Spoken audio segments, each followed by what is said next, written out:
But what we're looking at is a process where the overall impression you get from the intelligence shifts. And we start off with a situation which we've had confirmed to us was the... Well, you should ask John Scarlett about that. I'm not just talking about John Scarlett. A situation in which the overall view was that there were 5 years after the ending of sanctions could produce a nuclear weapon, to one where the Prime Minister stands up in the Commons, doesn't mention the 5 years, but says there will be others who say rightly that, for example, on present going, it could be several years before he acquires a usable nuclear weapon, though if he were able to purchase fissile material illegally, it would only be a year or 2. So this is now highlighted as the... I don't accept that it's highlighted. What it's done, and also you could have added at the end of that, although the Institute of Strategic Studies, a hugely respected body on this issue, says it could be 9 months. So I think, I'm sorry to repeat myself, but I think we are in part having this discussion. I completely accept that there's an argument to be had about whether intelligence material should be used by an elected Prime Minister in explaining to the public the decision-making process. I think it's a good thing. I think actually it showed much greater openness in government. I think it was a genuine attempt to take the public into his confidence about why he was as concerned as he was. I really do believe that it's only because of the subsequent controversy that we are still talking about this line, this paragraph, that paragraph, and some of the changes that took place in the drafting process. And all I can say, I'm sorry, I'll just repeat myself, because when it came to it, I was not being accused of sort of, moving this line and moving that line, shifting this paragraph, shifting that paragraph. I was being accused of distorting intelligence, of forcing intelligence officials to do things that they didn't want to do, and it was simply untrue. Now, I mean, on this basis, you'll be delighted to know I'm now going to turn to the 45 minutes claim.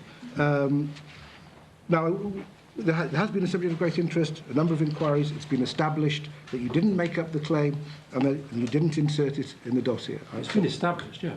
So that's fine. But important issues still have been raised about the way the claim was expressed and used. Now, one view is that there was nothing particularly exceptional or surprising about this information. We have this from Tim Dowse in his evidence. He recalled his assumption that this was, quotes, referring to something like multi-barreled rocket launchers, the sort of weapon or delivery system that could be kept ready for rapid deployment in the event of a conflict. So the key thing is that this refers to battlefield systems. The JIC assessment of the new intelligence, used after drafting discussions on the 9th of September, states that, quotes, Iraq has probably dispersed its special weapons, including its CBW weapons. Intelligence also indicates that chemical and biological munitions could be with military units and ready for firing within 20 to 45 minutes. And after the dissemination of the first draft of the dossier, it was suggested that this new intelligence should go into the next draft. And that appears as the Iraq military may be able to deploy chemical or biological weapons within 45 minutes of an order to do so. Right? Now, we can already note here an important ambiguity creeping in. And so this isn't just a question of distortion or misleading or anything like that. It's about the problem when you're dealing with quite technical issues of creating an accurate sense of what's involved.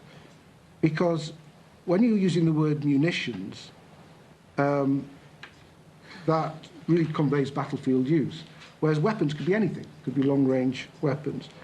So I'm just wondering whether you or members of your team were involved in the discussion of how this 45 minutes was going to be introduced in the drafting and whether this distinction was one that was understood by your team or mattered.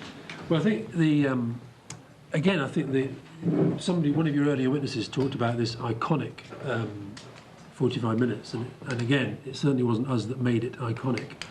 And I noted in the Butler report that I've forgotten this, but that the Butler Committee wrote to 60 editors and senior journalists to ask whether the government had been seeking to promote this 45 minutes point as a major part of the of the September dossier, and uniformly they said no, we had not.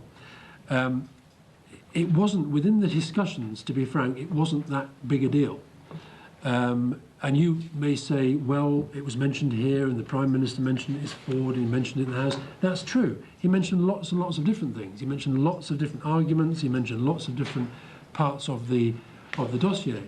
And I'd make 2 points on this. I mean, the original intelligence, as you say, says 20 to 45 minutes.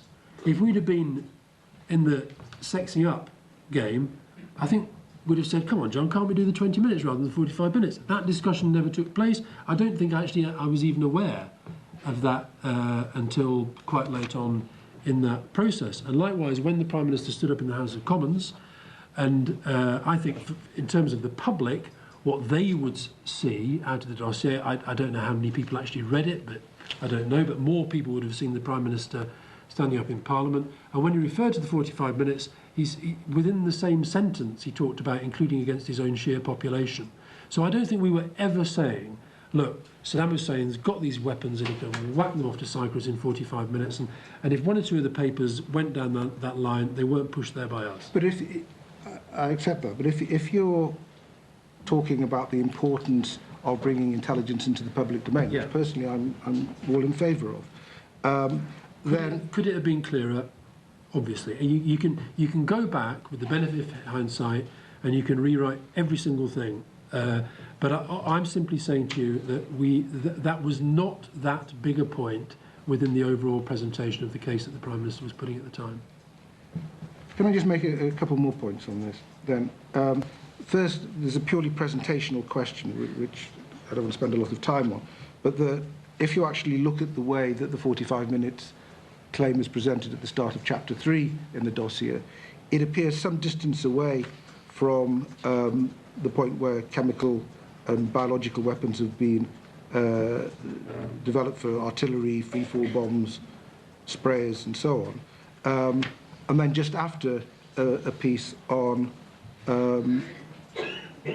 extended range versions of Scud ballistic missiles capable of reaching Tehran, eastern Turkey and Cyprus. Yeah. So just one of the consequences of where the point was located, it encouraged a link with longer range weapons than was the case. Saying whose responsibility it was, but it was certainly had an impact. I don't think that's so. I think again we're only looking at this in such microscopic detail in that way because of it became such a controversial thing subsequently. But it was something that was nobody was really saying that at the time. Well, they were in the sense of how it was picked up by the press, which I'll come to in a second. And then we have this question, which again was the discrepancy between the draft text, which said the Iraqi military may be able to deploy these weapons within 45 minutes of a decision to do so, but the executive summary says has military plans for the use of chemical and biological weapons, some of which could be ready within 45 minutes of an order to use them. And by the next draft, the text has come in line with the executive summary. Now, you did make a suggestion that should be done. No, I pointed out an inconsistency, which I think is exactly what I was there to do. As you rightly say, it was expressed differently in different places, and I pointed that out.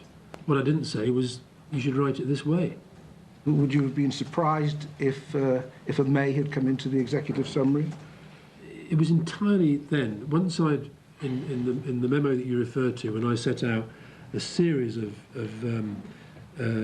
observations, it was thereafter entirely up to John Scarlett to decide how he resolved those. But and on that one, I simply pointed out. I said, look, it's mentioned here, and it's expressed differently in this other part of the paper. So, and he, as I understand it, again, this is from memory. I think Julian Miller had already spotted it anyway.